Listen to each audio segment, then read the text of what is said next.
Hey guys, আজকে আমি মনসা ঠাকুর আনতে যাচ্ছি। আমাদের গ্রামে পুজো আছে মনসা ঠাকুরের।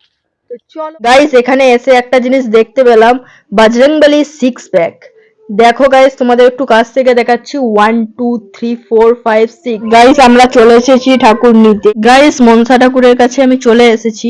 দেখো গাইস, মুখটা একবার কি সুন্দর লাগছে গাইস। তাহলে মনসা ঠাকুরের হাতে 3টে সাপ দেওয়া হবে, তাই মনসা ঠাকুরের জন্য এই সাপ 3টে বানিয়েছে। তো চল, গুয়াহাটিতে নতুন জেটি ঘাট হয়েছে, এটা এখনো শুরু হয়নি, হবে। ঠাকুর উঠে গেছে গাড়িতে, তো চলো যাচ্ছি, গিয়ে তোমাদের সঙ্গে দেখা হচ্ছে। তোমাদের একটু দেখাচ্ছি রাস্তার ভিউটা। তো দেখো,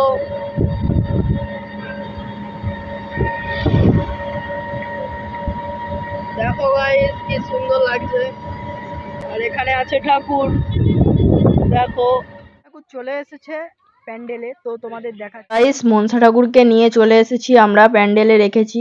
তো চলো, এই পর্যন্ত এই ব্লগটা। যদি কারোর ভালো লাগে লাইক করে দিও গাইস, তোমরা কমেন্টে লিখতে ভুলবে না জয় মা মনসা।